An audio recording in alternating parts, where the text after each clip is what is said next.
Buenas noches. ¿Cómo está, mundo cervecero? ¿Cómo les va? Bueno, comenzando una nueva jornada, un nuevo momento de este ciclo extraordinario que estamos realizando con Marcelito Cerdán, que se llama Fermentación. Hoy el tema principal, aunque va a haber como un planteo grande y se van a ir derivando, va a ser la fermentación espontánea. Yo quiero que del otro lado ustedes lo expriman a Marcelo, porque es un lujo tenerlo con nosotros. Así que yo quisiera que realmente ustedes lo aprovechen, que hay muchos que lo ven post el vivo, ya me lo han dicho, pero bueno, ojalá se puedan enganchar en este vivo y estar planteando todas las dudas. Hola, ¿cómo estás, querido? Buenas, ¿cómo están todos? Te veo como muy... Trata de bajar un poquito más el celular. Ahí Ahí está. estamos, ahí Ahí estamos. estamos. Estabas como casi a punto De- cogote. A Sí, punto me habían cogote. decapitado. Te iban decapitado, exactamente. ¿Cómo estás, querido? Muy bien, Graciela, ¿cómo estás? Muy contenta, me parece extraordinario el temario de hoy.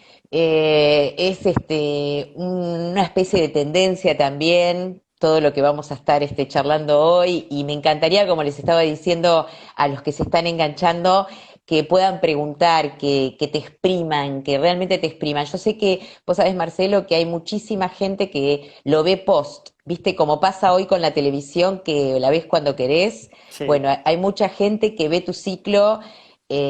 Hoy tuvimos un regalito de la gente de Astor, que son del barrio de Tolosa, y Luca es un fanático de escuchar el micro tuyo, pero en el horario que nosotros estamos a veces él no se puede enganchar, así que él siempre lo escucha, pero bueno, se pierde la oportunidad de hacer preguntas, que es lo que a mí me interesa, viste, que los que estén del otro lado haya ese feedback, Está ¿no? bien. Sí, eso sería, es lindo porque genera mucha interacción y obviamente también a mí me ayuda a manejar un poquito la conversación, ¿no? De acuerdo Claro. al interés de la Claro. gente, ¿no? Bueno, en algún momento dado me vas a mostrar, si querés lo hacemos al final, la cerveza. En realidad lo tuyo es la hidromiel que quedó pendiente. Sí, Pero bueno, si querés lo hacemos después y yo te muestro la sí, de ya los chicos tengo de... todo agendado ya. Menos Ah, 10 tenés me la todo. tienen que Bueno, traer, vos sí, me... sí. Porque si no me tengo que Perfecto. levantar y es medio complicado. Pero ya Claro, tengo todos más adiestrados. vale, A tal hora me más traen la vale. hidromiel. Genial, genial. Cuando te la traigan, yo también hablo un poco de lo que nos regalaron los chicos, que realmente muy bien, a vos te va a gustar mucho, te va a Bueno, gustar mucho. perfecto, podemos charlar un ratito. Bueno, lo dejo a usted, señor experto, como Sí, para que arranque. es un tema, el que planteamos hoy, fermentaciones espontáneas, es un tema que a mí particularmente me apasiona, un poco por mi formación, ¿no? Donde hay microorganismos y cosas vivas que están dando vueltas, obviamente siempre me gusta. Pero a mí también siempre me interesó cómo es que interaccionan esas comunidades de bacterias, levaduras. Es algo muy, muy interesante. Y a lo largo de los últimos 15 años, bueno, vos sabés que yo desde mi trabajo tuve también la oportunidad de trabajar con otras industrias, no solo con la cervecera, con la enológica, con tequila, por ejemplo, whisky. Bueno, y he visto procesos de fermentación espontánea en todas las industrias. Digamos, no es algo Claro. que digamos, único de cerveza. Propio de la cerveza, sino que, Exacto. Exacto, es muy, mira vos, están muy, son prácticas, digamos, ancestrales eso te iba a y decir. Mm. muchas empresas también buscan, digamos, utilizan eso como una herramienta de marketing, ¿no? O sea, es algo muy importante para sus productos y argumentan, obviamente, que el perfil de sabores y aromas es es único, digamos, debido a ese proceso. Obviamente, cuando nosotros hablamos de fermentación espontánea en cerveza, las diferencias respecto a una cerveza tradicional son muy grandes, ¿no? Porque uno está hablando de cervezas ácidas. Si uno toma una lager industrial y la compara con una alámbica, que es una cerveza de fermentación espontánea, me estoy adelantando, ¿no? Entonces, Sí, uno ve sí, unas sí, pero diferencias que es, son, digamos, aquel que no está acostumbrado a tomar una alámbica, digamos, lo más probable es que la rechace en un primer intento, ¿no? Son cervezas que hay que aprender a tomarlas, ¿no? En enología, por ejemplo, en la producción de vino se utilizan todavía fermentaciones espontáneas, Pero, digamos, el vino, uno como consumidor por ahí no puede detectar realmente esa diferencia, ¿no? Obviamente puede haber complejidades por otro lado. Mirá, estas cosas pasan, me dejan el teléfono Sí, y se pero por van, ¿viste? supuesto, no importa decirles que los vengan a buscar y de paso te digo a vos que me bajes más todavía el celular porque todavía Bueno, tengo como mucho techo tuyo. bueno, espera, ahí están Sí, entrando para buscar el celular. ahí ¿Eh? está. Mandales un beso Bueno, a toda la están todos familia. acá. Sí, me hacen chiste, mira. Eh, Bueno, Ay, mis a ver, vamos a amores. ver si bajamos un poquito Sí, ahí. Sí, ahí estamos ahí bien. está, ahí te veo bien. Entonces, Perfecto. pero yo propongo empezar de una forma que hablemos, por ejemplo, de las cervezas salvajes, o cervezas en inglés se usa mucho el término wild, ¿no? Es algo bastante amplio y, digamos, se ha puesto muy de moda por el movimiento craft, ¿no? Y hay un país, obviamente, que dicta un poco La las ruta. normas o la ruta, sí, la ruta está mejor, lo ejemplifica mejor, que es Bélgica, ¿no? Como todos caemos en Bélgica, ¿no? Cuando nosotros hablamos de cervezas wild o salvajes, es que de alguna forma hay una fermentación espontánea en algún momento, ¿no? Pero vos sabés que los americanos siempre tienen, sobre todo en lo que es la industria microcervecera, siempre han tomado ejemplos y han de alguna forma copiado, ¿no? Obviamente hubo mucha innovación después que vino a través de los cerveceros americanos y los microcerveceros, ¿no? Ellos tomaron cosas y, digamos, y después innovaron en varios aspectos. Un clásico ejemplo es la India Pale Ale, ¿no? Ahora, Claro. el americano tiene esa necesidad y esa obsesión de clasificar cosas también, ¿no? Que ahí surgen manuales como por ejemplo el BJCP, donde la idea es, digamos, clasificar estilos, ponerlos aquí y allá. Y bueno, vos hablas a un belga, le decís BJCP, según BJCP esto es tal cosa, y el belga te mira así como diciendo, ¿qué es eso, no? No lo entienden realmente, porque para ellos es distinta la concepción de la cerveza, como, digamos, no tienen esa obsesión de realmente clasificar las cosas. Y de hecho, Momento, sí, momento.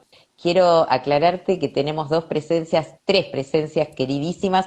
Todos los que se están sumando los adoramos, pero se unió obviamente Perrota, Muape y Ilboti, este muy gran bien. conocedor que te quiere mucho y que, bueno, comparten sabiduría, ¿no? Así que Bueno, un mando un lujo. saludo a La, todos, la sesión de hoy, un lujo. un lujo. Continuemos, Bueno, amor. Perdóname la interrupción. está bien. Dale. Entonces, digamos que en Bélgica, realmente si nosotros nos remontamos a muchos años atrás, las cervecerías eran regionales y digamos que la gente se acostumbraba a tomar un tipo de cerveza que estaba en su región, ¿no?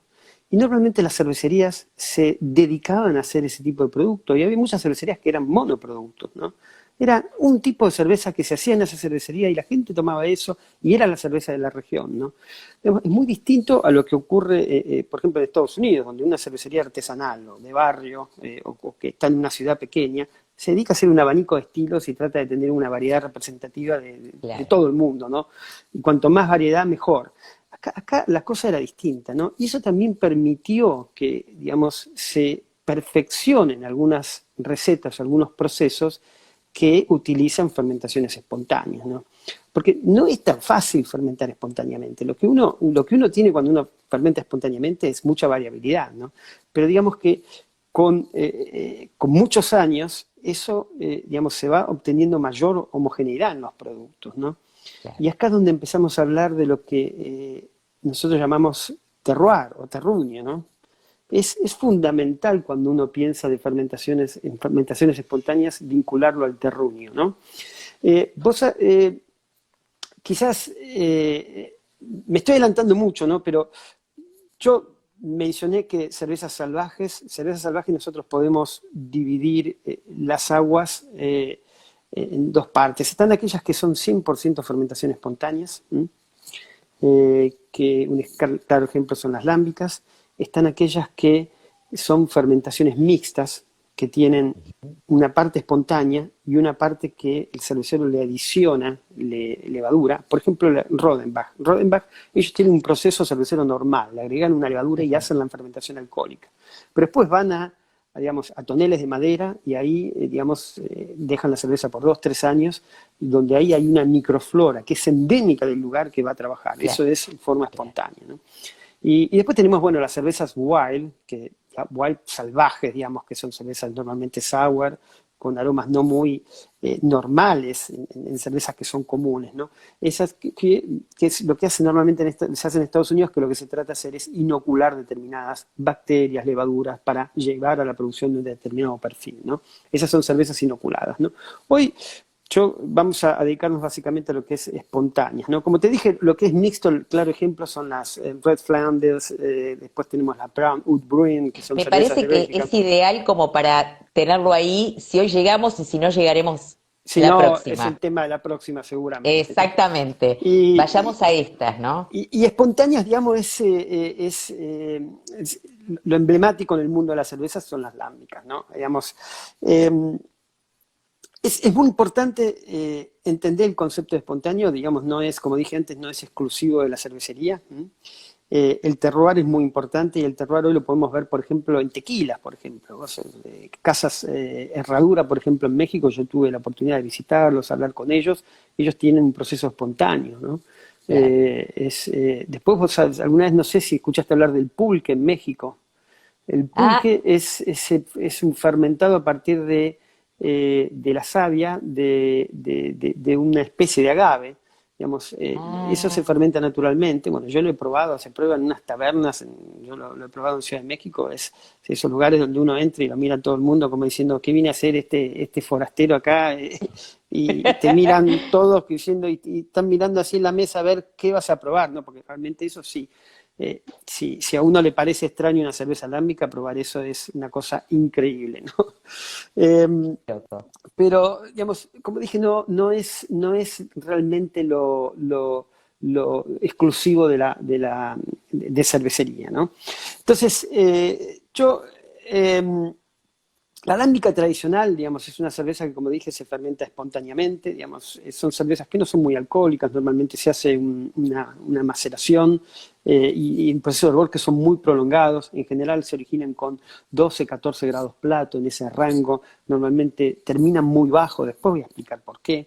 Nosotros tenemos normalmente la producción de alcohol, el alcohol final en los productos es 5, 5,5%, o sea, no son cervezas muy alcohólicas, tienen una alta atenuación, digamos, que no quedan azúcares residuales. Normalmente la receta tiene 60-70% de malta pilsen, tenés un 30-40% de trigo no malteado, eso es De lo más trigo. clásico, ¿no? Ujú. Trigo se usa muchísimo. Después se usan Sí, sí. lúpulos que pueden ser continentales, en general europeos, ¿no? Belgas, lúpulos belgas, checos, ¿Puede ser que yo alemanes. haya leído, Marcelito, que los lúpulos tienen que estar como viejos, como, Exactamente, ¿viste? Te ¿viste? adelantaste. Yo Muy trato de bien, leer un poco muy antes de bien. hablar contigo. Mm, Estudia, Graciela, muy bien. sí, Eh, algo. sí, sí, es normal eso, sí, se Para que envejecen no hasta den, 3 años. imagino yo, todas las notas que tiene el Claro, lúpulo, sí, ¿no? es exactamente. Pero sí sigue manteniendo el efecto antibacteriano, que eso también puede Claro. influenciar después en la fermentación, ¿no? Eh, Ujú. entonces, digamos, cuando uno produce el macerado, digamos, el hervor y todo eso, uno tiene un mosto, digamos, un mosto cervecero, y ahí es donde empiezan las grandes diferencias, ¿no? Ya hay diferencias en esa parte del proceso, ¿no? Pero vos lo viste cuando visitamos Cantillón, donde ellos depositan el mosto caliente, ¿no? Son como unos recipientes que son chatos, digamos, tienen muy poca Sí. altura. Normalmente están en la parte superior de los edificios y, y ahí depositan todo el mosto y lo dejan enfriar ahí durante una noche. Por eso las lámicas normalmente se elaboran en una determinada época del año, cuando las temperaturas no son todavía calurosas. Normalmente en Europa, nosotros creo que fuimos en abril, por ahí, En sí, esta época, en en esta realidad, época, en mayo, sí, en sí, mayo, sí, sí, fuimos en mayo, sí. sí, ¿Te acordás que cuando fuimos justo habían terminado una semana antes de elaborar, sí, ¿no? Porque ya después las sí, temperaturas son muy calientes. Ellos lo que necesitan es enfriar ese mosto, ¿no? Y normalmente claro. tienen unas ventanitas por donde circula el aire, ¿no? Y se supone que, bueno, ese aire circula y va depositando una microflora que está presente en el área, ¿no? Eso es algo muy típico de las cervezas lámbicas, ¿no? Ahora, no es 100% de donde viene toda esa microflora, digamos, que va a fermentar la cerveza, ¿no? Eso posteriormente termina en barriles de madera, en barriles, bueno, de porto. Realmente se usan barricas que se utilizaron en otras industrias, que ya no tienen nada que extraerse, no tienen más taninos, porque la idea es que Claro. eso no influencia en la cerveza, ¿no? Son barricas Mm, bien viejas, ¿no? Viejas de vino, de porto, distintos sí, sí. tamaños, eso depende mucho. Yo tuve la suerte de visitar Boone, por ejemplo, tenían toneles enormes, pero después vas a Cantillón y tienen barricas más chicas, de 200 y Más pico de litros, chiquitas, claro. claro. Eh, Eso depende de cada cervecería en particular. Pero, digamos, tiene un tanque intermedio donde hay un poco tiempo de residencia y de ahí va las barricas, ¿no? Pero es muy importante eso, digamos. Ellos cocinan normalmente en invierno, digamos, en parte de la primavera y después paran porque ya las temperaturas son muy altas y no logran bajar la temperatura del mosto para ir a fermentación. Pero por otro lado también si fermentaran en épocas, la fermentación se iniciara en épocas de verano, sería tan explosiva que, digamos, el producto se estropea, ¿no? Y bueno, y ahí, digamos, el producto, como dije, no se fermenta en esos tanques tradicionales de acero inoxidable, sino que va directamente a las barricas, ahí es donde se lleva adelante la fermentación. Y ahí empieza una serie, digamos, una continuidad de procesos que dura hasta 3 años, ¿no? Digamos, hay distintos tipos de microorganismos que van a colonizar el mosto en forma sucesiva, ¿no? Eh, Normalmente, y después, bueno, después de 3 años uno tiene el producto final, después voy a explicar un poquito cómo se generan los productos que uno consume, ¿no? Porque son en general blends, no es la cerveza, digamos, derecha que sale de Totalmente, esos tanques, ¿no? claro, Claro, siempre claro. hay blends, porque, digamos, una de las cosas fundamentales es que yo dije que, bueno, que parte de la microflora que va a fermentar se obtiene en ese recipiente flat, que de hecho te digo que en la industria se llama coolship. Ajá. De hecho, yo me enteré hace poco también que el coolship es un nombre más americano, digamos. Hay una cervecería en Estados Unidos que se llama Allagash que le puso ese nombre, inclusive tuvo un trademark que ahora, bueno, lo liberó y permite que todos lo usen, ¿no? Pero eso se llama, Ah, eso es el mira. coolship, ¿no? Ush. Como dije, es una pileta de muy poca altura, ¿no? Parte de la microflora puede venir de ahí, que viene del aire, pero en realidad ese ambiente, esa microflora se generó, está en todos lados, es endémica de la planta, ¿no? Está en las paredes, está en las barricas, está en esa tina, digamos, en el coolship, está en el aire. Mi Vos fíjate, pregunta es, ¿está, por ejemplo, en una micro cervecería de acá? por ¿Está en supuesto, lo que juguetes, pasa, por ejemplo, podría estar por en decirte? juguetes, sí, por supuesto. Bueno, juguetes, sí, lo que pasa es que uno, digamos, en las cervecerías más tradicionales, uno limpia mucho, uno limpia los tanques por afuera, uno limpia las Claro. paredes, porque, digamos, uno Es es como que otro tipo tendrías de que preparar la cerveza. fábrica para ese estilo. ¿Qué sensación te dio Cantillón cuando la visitaste, digamos? De ser Claro, una cervecería sucia, claro, ¿viste, no? O claro, sea, bueno, sí, pero sí, sí, ahí sí. está todo esa microbiota, llamarla de esa forma, está metida en las paredes. Las paredes, ¿te acordás que eran de un material Sí, poroso? sí, Mucha sí. madera, vigas de madera. Vos tenés el cuarto del coolship también de madera, y ahí es donde se aloja toda esa microflora. Que digamos Ajá. que cuando no está en contacto con el mosto, digamos, lo que va a ocurrir es que va a estar en una forma, digamos, donde va a sobrevivir, digamos, va a formar estructuras de resistencia y va a sobrevivir ahí hasta que encuentre otro momento para fermentar, ¿no? Pero, digamos, todo está ahí, está en el ambiente, y ese ambiente no se genera de un día para otro, digamos. Eso es parte del terruño, esos son años y años, ¿no? Te cuento, por ejemplo, para que se entienda este concepto, en viñedos, por ejemplo, en los viñedos europeos, las fermentaciones espontáneas dicen que suelen ser más consistentes, ¿no? Digamos, pero vos tenés que pensar ahí que hay años de interacción entre el hombre y el viñedo, ¿no? Digamos, Claro. ¿qué es lo que ocurre? Digamos, hoy se usan ya fermentaciones más controladas, pero en la antigüedad, digamos, el hombre fermentaba, obtenía un vino fermentado por fermentación espontánea, el orujo, que es lo que sobra, digamos, Sí, la piel de la uva, vuelve al viñedo como fertilizante y ahí vuelve toda esa microflora al viñedo, ¿no? Entonces, después, claro. al año siguiente, la uva es sabido digamos, que todas esas levaduras están presentes en la piel de la uva y que eso puede llevar a cabo una fermentación. Ahora, si son las levaduras apropiadas o no para lograr un vino de calidad es otra cosa, pero eso se logró durante años de interacción entre el viñedo y el hombre, ¿no? Porque el hombre siempre iba devolviendo aquello que se desarrollaba, aquello que fermentaba, ¿no? Es como que había un proceso de Totalmente. selección de ida y vuelta, ¿no? Y acá en estas cervecerías es lo mismo, ¿no? Vos imaginate las barricas donde vos tenés un producto de 3 años, donde vos tenés una sucesión de microorganismos que van fermentando. Después vos, ¿sabés cómo se lavan las barricas? Simplemente con agua a presión, digamos. Entonces, eso permite que también mucha microflora quede, que resida en esas paredes esperando el próximo batch, ¿no? Entonces, hay un aporte de microorganismos de toda la cervecería y los microorganismos que normalmente son los que se utilizan para fermentar lámicas, ¿no? Eso es muy, muy, muy importante para entender bien este concepto de cervezas lámbicas, ¿no? Digamos, bueno, y ahí, como mencioné, hay una sucesión, hay una serie de etapas en la producción de lámbica que es muy importante comprenderla bien, ¿no?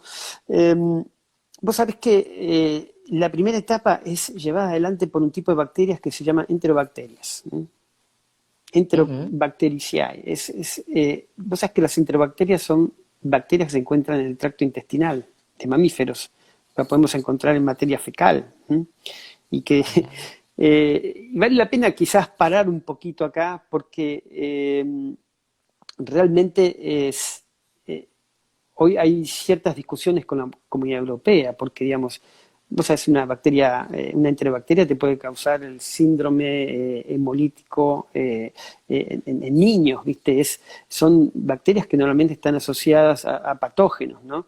Bueno, son las bacterias que inician la fermentación, digamos. Son muy... y realmente eso se dispara, digamos, a los 4 o 7 días, digamos, siempre empieza muy, muy lenta. Entonces, y después eso va a producir una serie de ácidos. Normalmente se produce ácido acético, produce también algo de ácido láctico. Prácticamente la mayoría del ácido acético se produce en ese momento, ¿no? Hay varias bacterias que son predominantes, como el género Klebsiella, Escherichia coli, que bueno, está en materia fecal, por ejemplo. Hafnia, Hafnia es otra bacteria que está presente. Produce, bueno, aparte de esos ácidos que mencioné, bueno, produce ácido acético, láctico, succínico, produce también, estoy mirando acá, mira, bueno, alcoholes superiores. También algo muy importante, produce algunos aromas vegetales y puede producir hasta ciertos aromas vinculados a la materia fecal, ¿no? Es horrible lo que estoy diciendo, ¿no? Pero Sí, no, pero está clarísimo. por suerte esos se disipan después durante el proceso de Menos mal. fermentación, ¿no?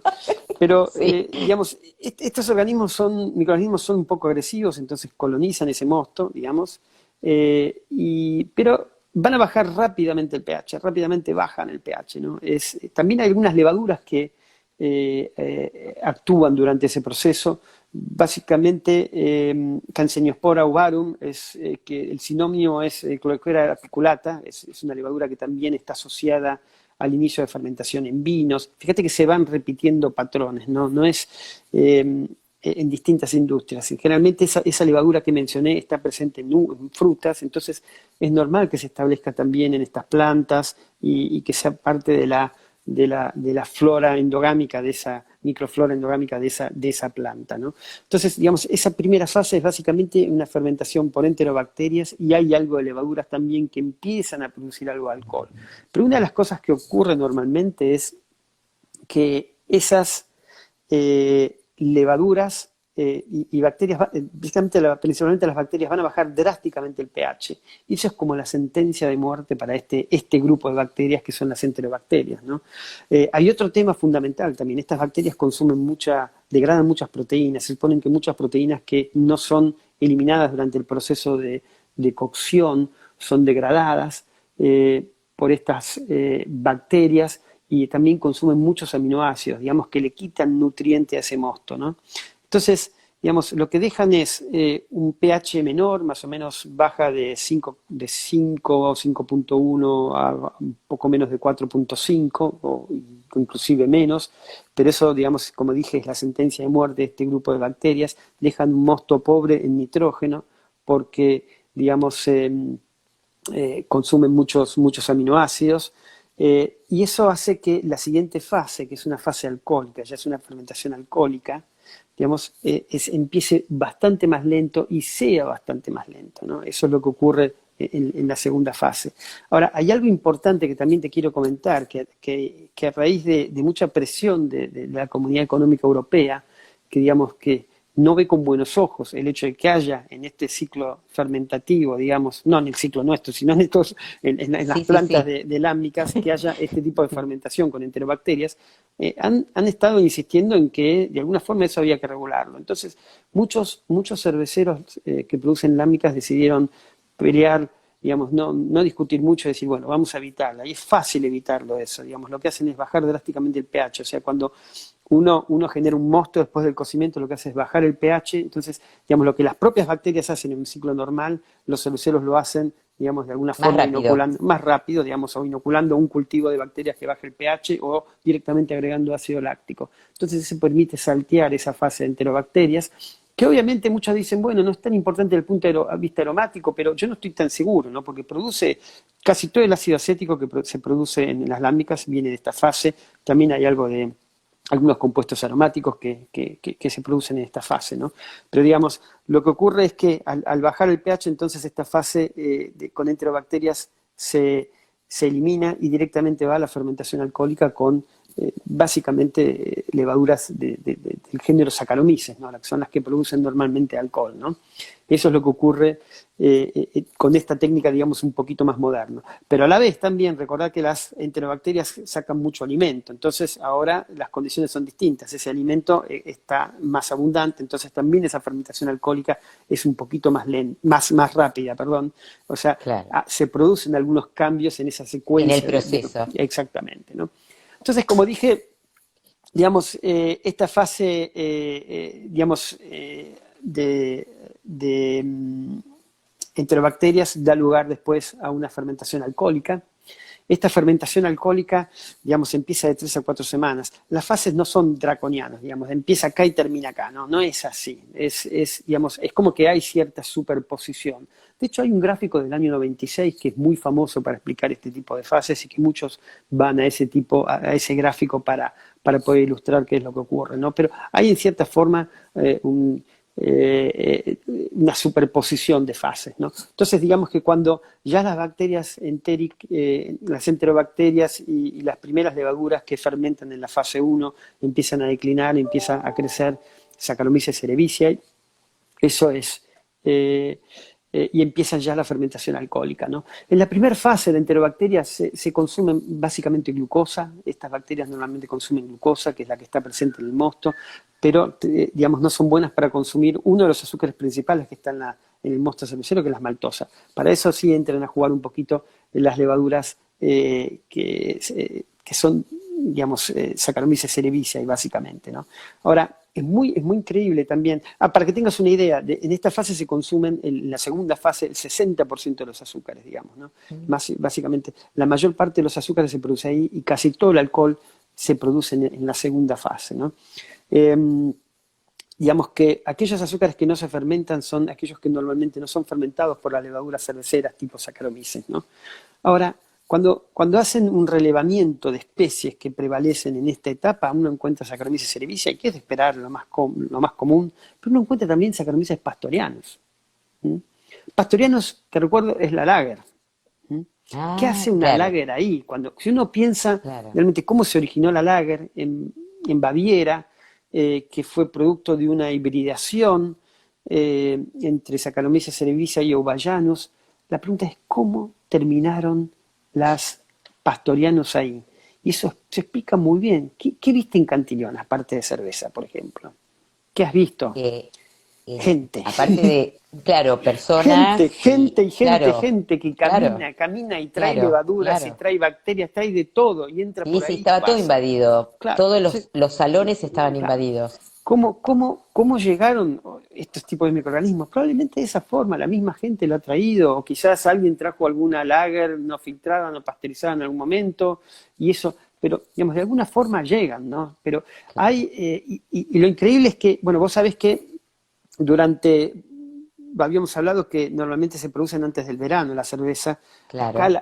vos tenés oscilaciones de temperaturas muy importantes en Bruselas durante el invierno y el verano, y obviamente dentro de la planta las oscilaciones son menores porque, digamos, los edificios son más robustos, paredes gruesas. No obstante, hay oscilaciones, ¿no? Pero Normalmente la primera etapa, que es la que pasa durante el verano, la primera etapa fermentativa, digamos, la fermentación no empieza en forma inmediata la primera fase, sino que tarda unos días, digamos, porque son fermentaciones espontáneas, como podrás entender, no es que uno inocula una gran cantidad de microorganismos, eso es lento. Después viene, qué sé yo, un mes más tarde se desencadena la fermentación alcohólica y pasa realmente todo el verano y empieza también puede agarrar también parte del invierno, digamos, pero, digamos, y ahí, digamos, si te toca un invierno muy crudo, de muy baja temperatura, se va a retrasar todo. Si te toca un verano muy caluroso, digamos, podés llegar a un extremo donde tengas que tirar, porque, digamos, se te descontrola, digamos, la actividad de ciertos microorganismos, ¿no? Por ejemplo, ahí el dueño de Cantillona, he leído algunas notas que, bueno, hay veranos donde por ahí ellos tienen temperaturas muy extremas. Ellos calculan que 15 días con temperaturas superiores a 25 grados puede realmente generar un daño irreversible en esas cervezas ¡Ay, qué y puede horror! llegar a tener que tirarla, ¿no? Y hoy en día Europa está más amenazada en ese aspecto con el cambio climático, ¿no? Digamos, hoy Claro. escuchamos más y más veranos realmente más calurosos y más complicados, ¿no? Y estas plantas no están climatizadas, por ahí van a tener que en algún momento climatizar para poder mantenerlo, ¿no? Eso puede ser un efecto del cambio climático en las lámbicas, ¿no? Claro. Pero Pero bueno, el en fin, terroir cambiaría también. claro, bueno, digamos, ahí el arte es tratar de hacerlo Natural lo posible, más natural ponele. posible, ¿no? O quizás solo prenderlo en los meses o en las semanas donde realmente hay una gran amenaza de parar producción, ¿no? Claro, claro. Eh, pero bueno, esas son amenazas que van encontrando las plantas. Me acuerdo que cuando salimos de Cantillón yo te dije, ¿vos sabés cuál es el secreto de esta cervecería? Digamos, el secreto de esta cervecería es dónde están. Claro. Es dónde el edificio es todo, digamos. Uno dice, ¿por qué no escalan? Con la marca que tienen, ¿por qué no escalan la producción? Se van a otro lugar, amplían la planta. Bueno, es que eso es la esencia de Cantillón, ¿no? Digamos, ¿quién dice que si ellos se mudan a otro edificio van a poder lograr el mismo producto, ¿no? Digamos, Claro. no te No, lo no, puedo no, no. garantizar eso, ¿no? Claro, Por más claro. que sea ahí en la zona de Bruselas, ¿no? Entonces, bueno, llegamos aquí que nosotros encontramos en la fase alcohólica, digamos, ahí es donde se produce la mayor cantidad de alcohol. Ahora, cuando termina esta fase alcohólica, ¿qué pasa con estas levaduras? Estas levaduras suelen sedimentar y empiezan por ahí a autorizarse y van a liberar nutrientes también, donde ya para el próximo verano se desencadena ya una siguiente etapa, que es lo que se llama la fase de acidificación, ¿no? Que acá es donde entran en juego algunas bacterias lácticas, llamamos por ejemplo la Pediococcus, Pediococcus damnosus es la más importante, la que más se encuentra, son varias, digamos, mencionar uno o dos no tiene mucho sentido porque digamos, se han descrito 200 microorganismos, ¿no? Pero la cuestión es que se dan condiciones como para que empiecen a crecer algunas bacterias que son básicamente lácticas. Lo más normal, que más se repite son Pediococcus damnosus y también Lactobacillus brevis, ¿no? Bueno, Damnosus, digamos, produce también lo que se llama un exceso de glucanos, que es un polímero, y a muchos lo llaman la enfermedad de la alámbica, que en esa época la alámbica se pone viscosa, digamos, Ah, porque se genera este polímero como que si fuera un eso, almíbar. claro, sí, realmente se genera viscosidad, ¿no? Mm. Eh, eso es típico de este tipo de bacterias, ¿no? Pero obviamente lo más relevante es que se producen algunos compuestos como, bueno, ácido láctico, que eso lleva a una acidificación posterior. También se producen ésteres de lactato, digamos, lactato de etilo, que son ésteres muy importantes, ¿no? Muy importantes en lo que es la conformación de la alámbica, ¿no?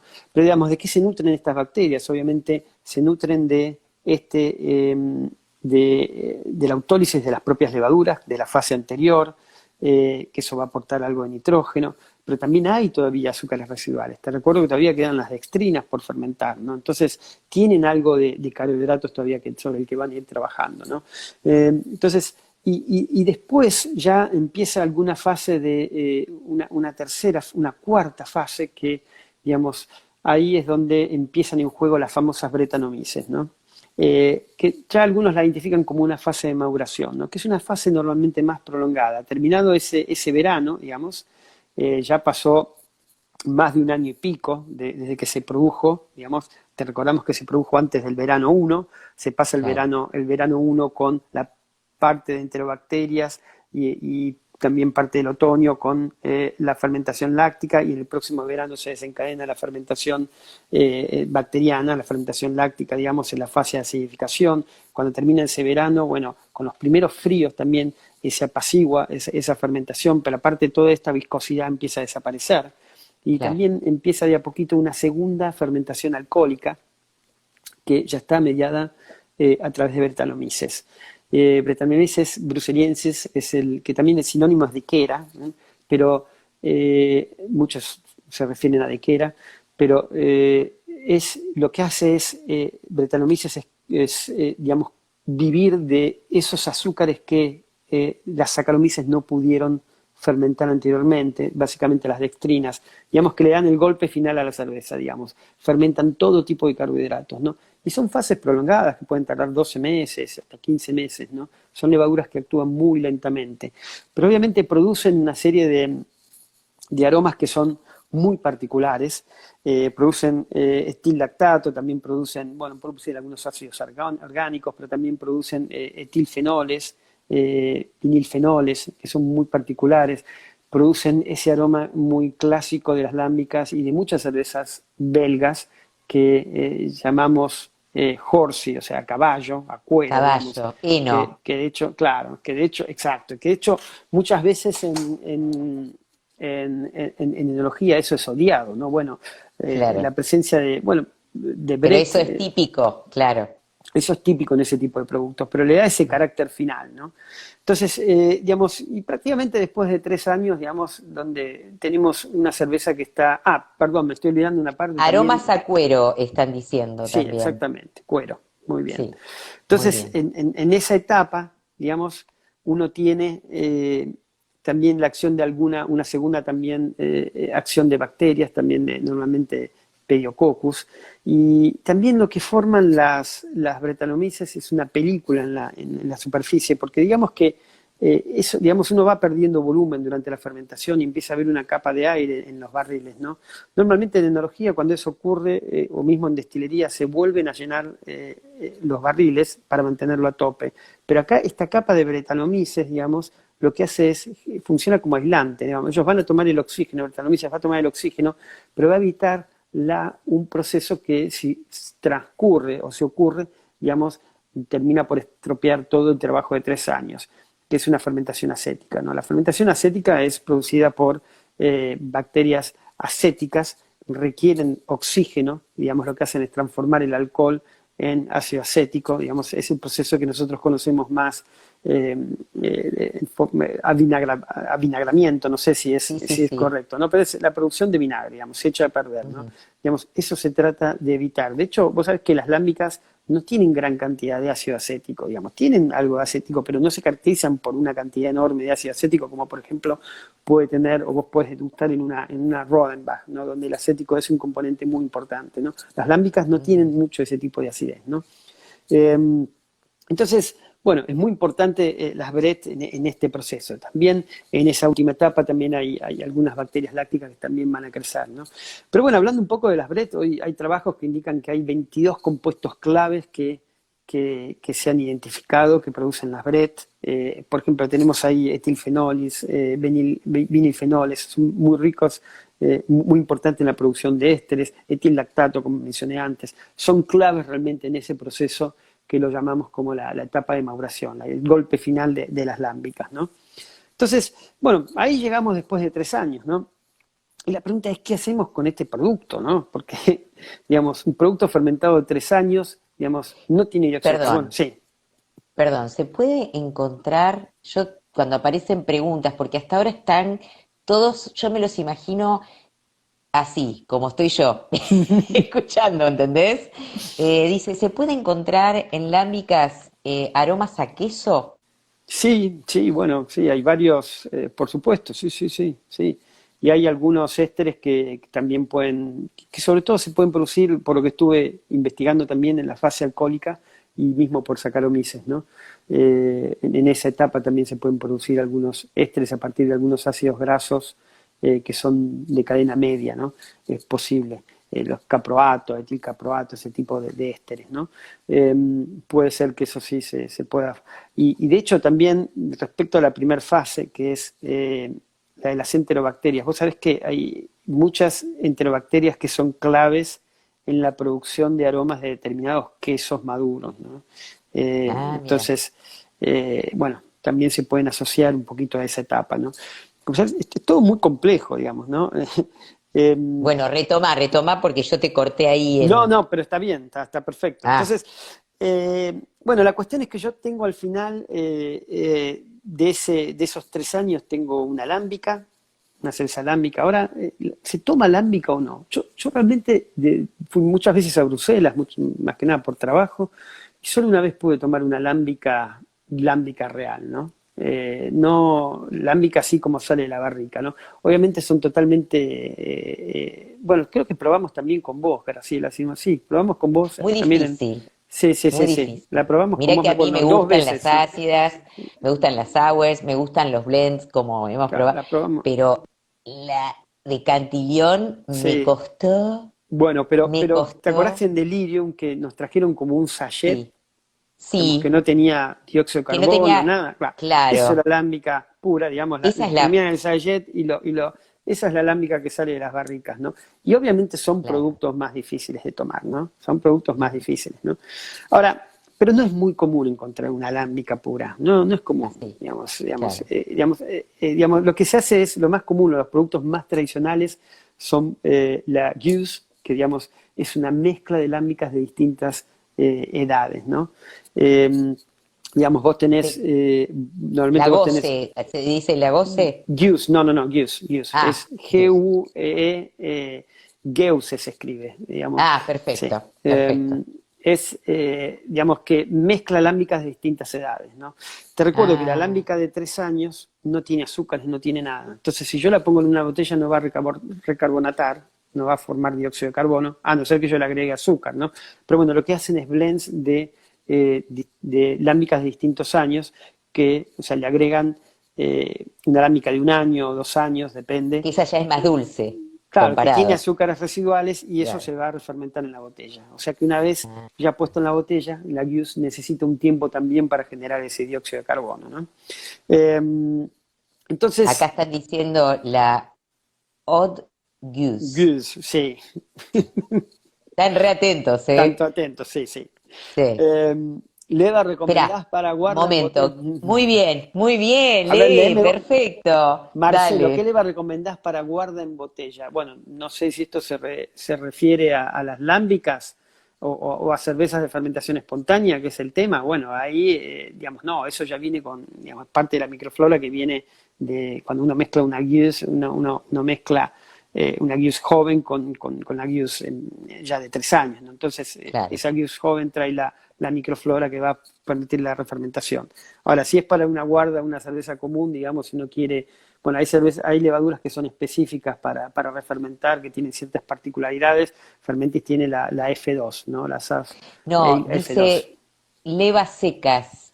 Bueno, por eso es Perdón. la F2 en caso de una cerveza común que uno vaya a refermentar, ¿no? Eso puede ser lo más... tienen ciertas particularidades, ¿no? Bueno, entonces uno tiene la Guinness, que es ese producto, pero también hay otro tipo de productos que son las variaciones con frutas, ¿no? Eh, ¿Te acordás que cuando fuimos allá vimos que había muchas frutas, ¿no? En realidad el producto estrella, el más tradicional, es lo que nosotros llamamos me estoy buscando acá es la Creek, que se utiliza a partir de cerezas. De hecho, yo no desconozco mucho el tema, pero hay toda una historia sobre cerezas del norte de Bélgica y del sur que son diferentes en contenido de acidez, etcétera, etcétera, ¿no?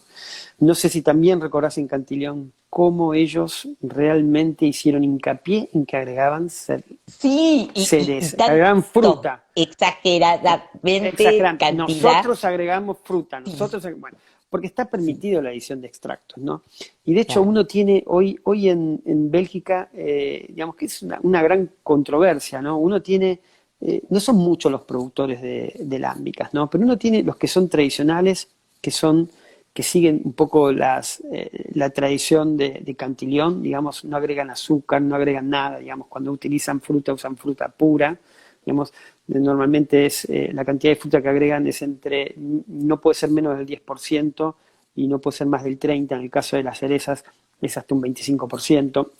Entonces, la cric que se utiliza, creo que digamos, tiene cientos de años ya la cric, es bastante vieja, digamos, pero digamos, después hay otras versiones con frambuesa, la framboise, que eso digamos, tiene más o menos un poco más de 100 años, después está con uva también, que tiene más o menos 100 años. Pero ahora, a partir de la década del 90 se introdujeron variantes con damasco, con duraznos. Maracuyá, no. No he visto, pero puede No, ser, ¿no? no, Puede pero ser, puede ser. perfectamente, sí, sí, sí. Eh, eh, yo creo que, digamos, se abrió mucho el panorama para distintas frutas, ¿no?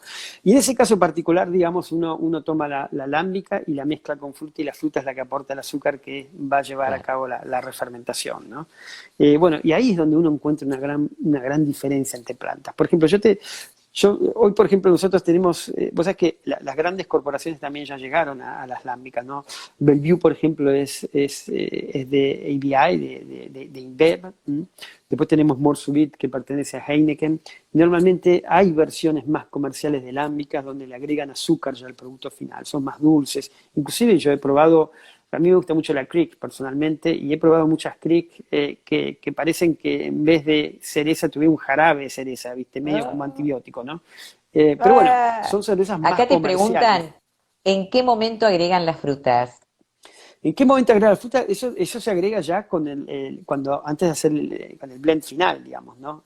Claro, Inclusive, en el final final. esa es una parte que es medio, no la cuentan tanto, es medio más secreta, digamos, pero, digamos, vos te acordás cuando fuimos a Cantillón, vos ves la parte de barricas donde están las cervezas con esos 3 años pero después tienen una Sí, parte sí. abajo donde ahí es donde hacen todos los blends. Eso es lo más el secreto, porque hay algo que no fui muy explícito y no expliqué muy bien.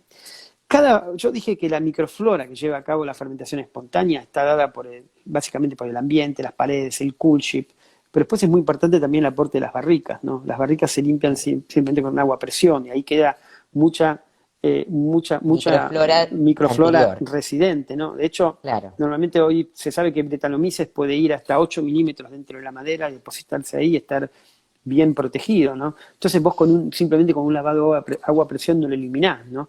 Entonces, Claro. para poder eliminarlo tendrías que ponerle azufre, quemar azufre, son procesos más complicados, ¿no? Pero la verdad es que cada barrica podríamos considerar que es un microambiente diferente, ¿no? Entonces, digamos, el blend es clave en este tipo de proceso, porque el blend es lo que te lleva a generar algo homogéneo, porque vos, digamos, vos tenés diferencias, tenés generalidades, digamos, en los distintos tipos de barricas, pero, digamos, vos el producto final lo tenés que hacer en base a blend, ¿no? Que es un poco lo que hacen también los enólogos con el vino, ¿no? Se trabaja Claro. mucho en ese aspecto, ¿no? Es muy importante y crucial el blend. Y ahí es donde reside gran expertise de los productores de lámbicas, ¿no?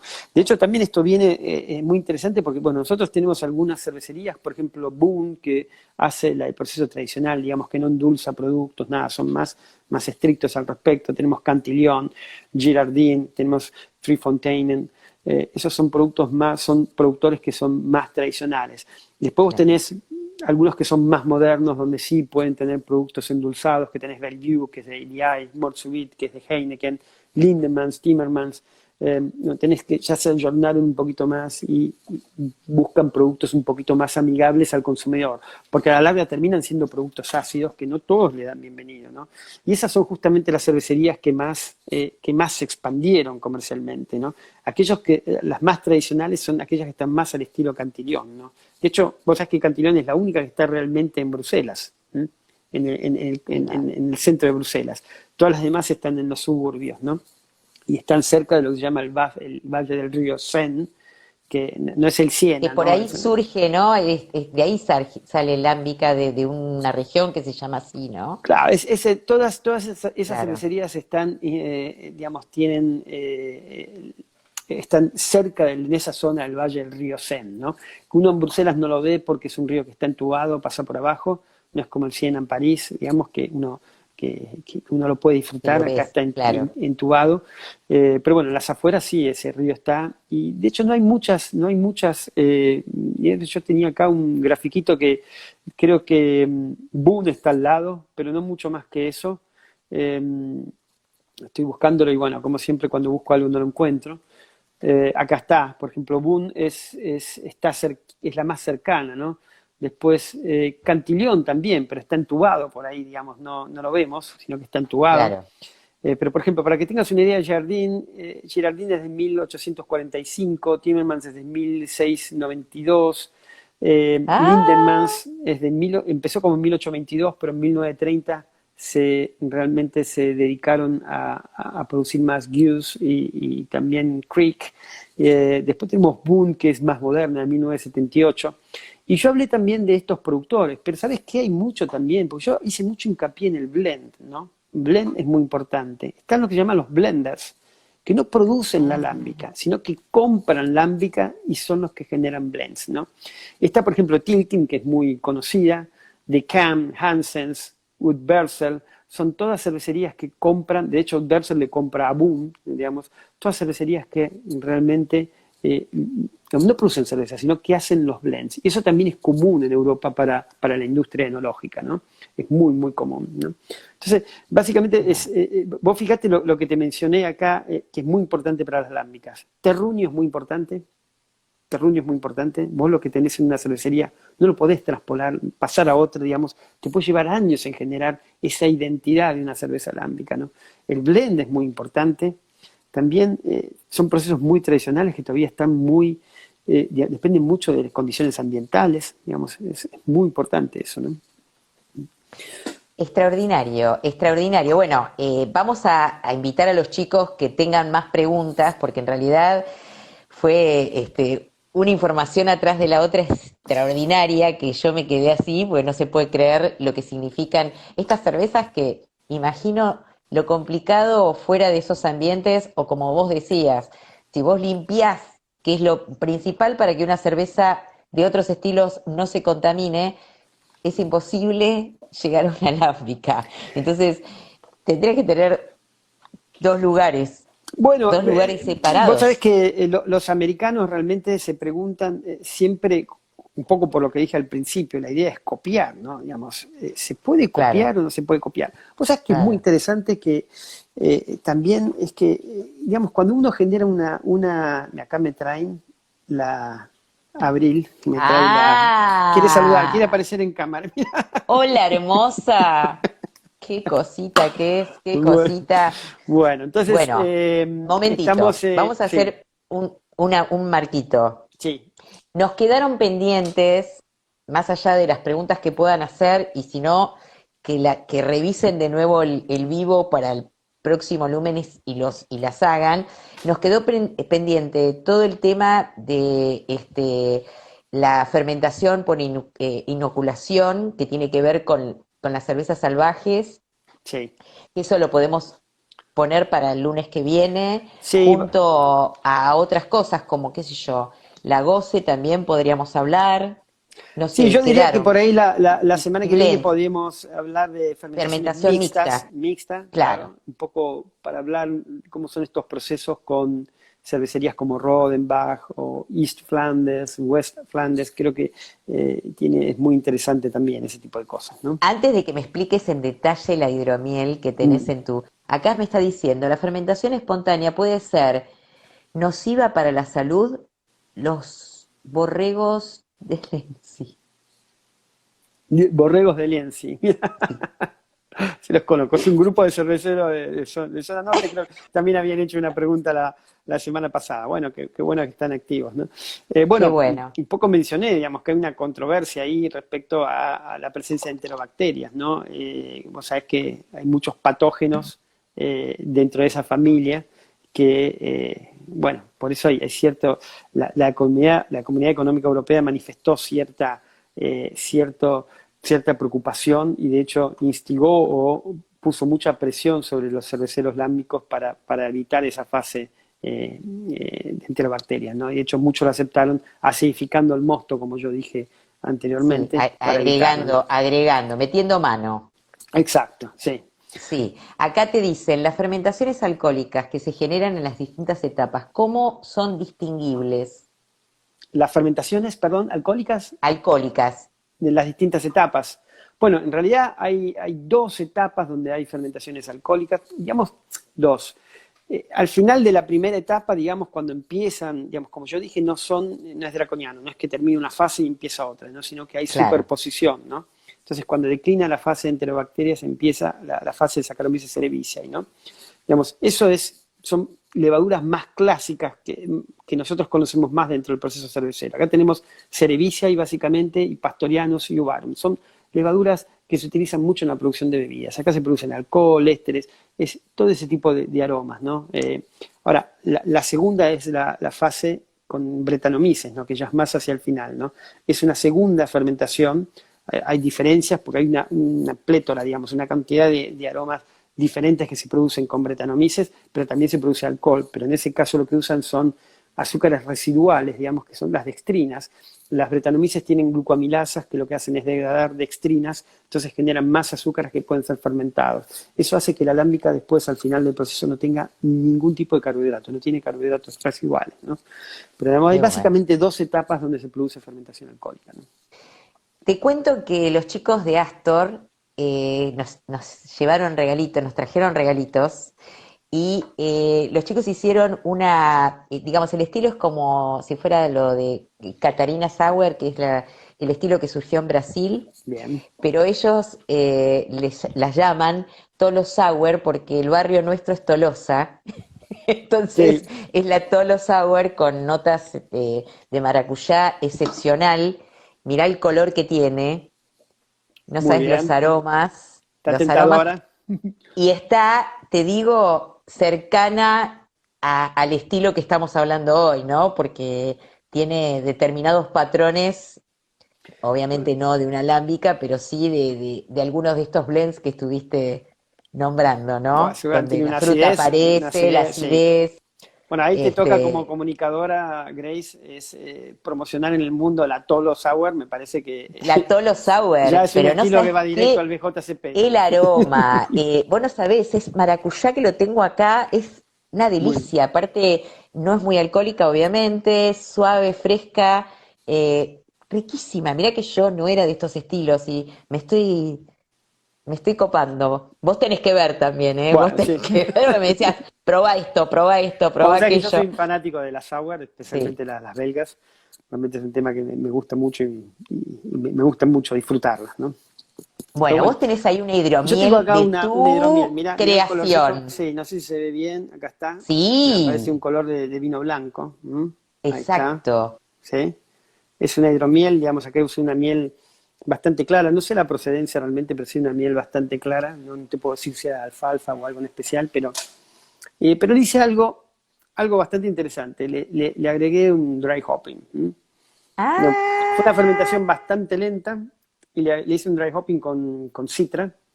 Ustedes saben que, bueno, citra es un lúpulo muy, muy utilizado en dry hopping. Le agregué lo que llaman los cryo hops, que están enriquecidos en glándulas de lupulina, que es donde se concentran básicamente las resinas y sobre todo los aceites esenciales. Y bueno, tiene más o menos 7 gramos por litro de cryo hops. Es una barbaridad que lo puse ya terminando el proceso de fermentación. Y bueno, después tiene una clarificación natural, pero fíjate qué clarita que quedó realmente. Quedó sí, es un con, vino blanco, ¿eh? es un vino blanco, quedó con Es un un dejo vino dulce. blanco. ¿Cuál es? Yo soy vinera, con un toque torrontés, porque Sí, entre el obviamente dulzor que le generás de la hidromiel, ¿no? sí, parece como un vino, digamos, los vinos endulzados, ¿no? Porque tiene un Sí, sí, sí, residual, sí. un poquito dulce, está la hidromiel, ¿no?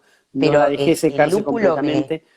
Sí, y el lúpulo le da, digamos, aromas muy cítricos, realmente ¡Ay, muy, qué muy interesante. rico! Es realmente rica. Ojo, no es un producto tan, digamos, que uno puede tomar mucho, ¿no? Es como que resulta un poquito empalagoso esa combinación de lúpulo con el azúcar Es como un residual, pero postre. es muy sabroso, exactamente. Es como un postre, es ¡Ay, para qué tomarlo al rico! final de una comida, ¿no? Pero Acá te bueno, están diciendo debe ser espectacular. Bueno, ya estamos llegando a la hora, no veo más preguntas acá, van a quedar pendientes obviamente porque el tema del lunes que viene va a ser un tema donde todos van a querer experimentar, porque hacer una alámbica quizás es un poco complicado, pero lo que va a venir bueno, me va a quedó ser para eso, Grace, charlar. me quedó eso, digamos, ¿se puede Se nos va a replicar una cortar. alámbica? Bueno, Espera, se nos va a cortar. Yo finalizo y arranco de nuevo y nos despedimos bien, bueno, porque acá te están haciendo preguntas. bueno, ¿Está? perfecto. Espérame.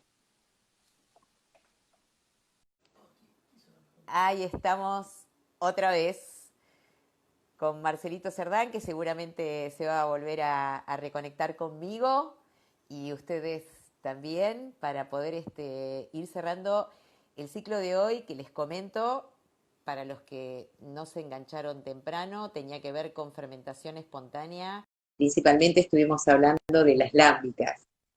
La próxima semana vamos a hablar de fermentaciones mixtas. Ahí Estoy aquí de estás. vuelta.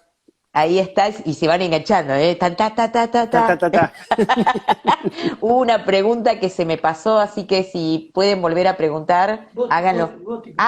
Boti preguntó. Boti, si Boti. podés volver a escribirlo, ay, yo lo perdí. Lo perdí. Si Topi lo encuentra, te paso la pregunta, Marcelo, de Ilboti. Bien. Bueno, contame lo que me querías decir me ibas a decir algo de las lámbicas, ¿no? Final. No, es una pregunta, algo para contar es si realmente se pueden reproducir lámbicas o no en otro lugar, ¿no? Eso quizás lo podemos dejar también como para hacer la introducción del ciclo que viene.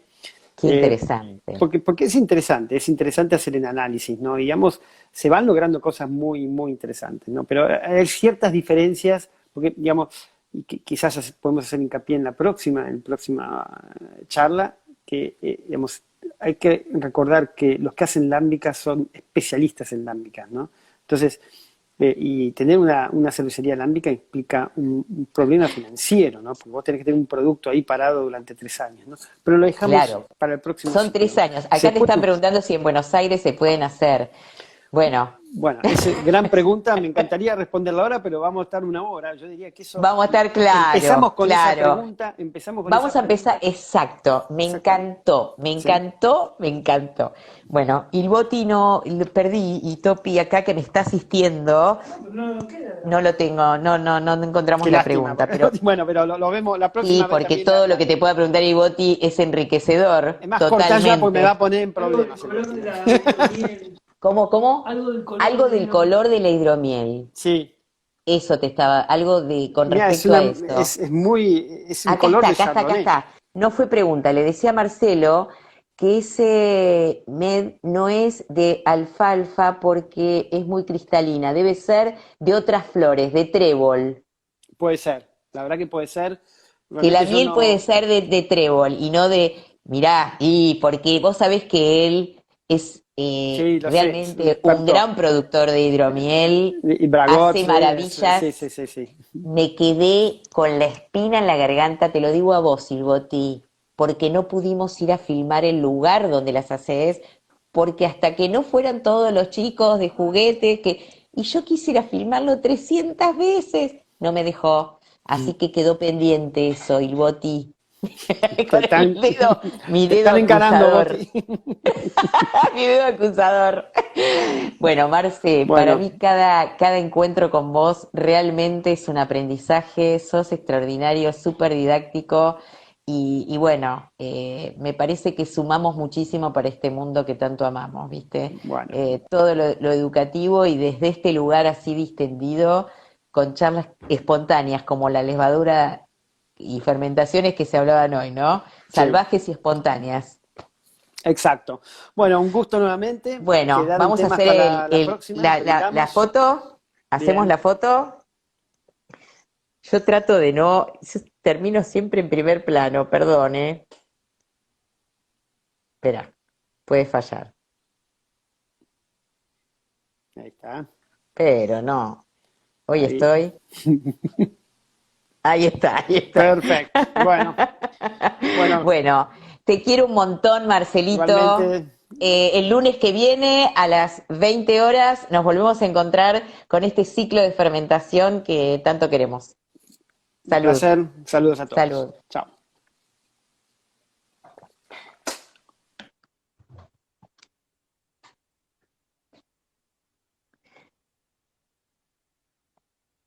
Bueno, y ustedes que se quedaron un cachito más, les recuerdo que mañana nos reencontramos, que vamos a tener una charla preciosa con una dupla, no sé si van a estar los dos o va a estar Vini solo, porque bueno, Beer House con Sir Hopper se volvió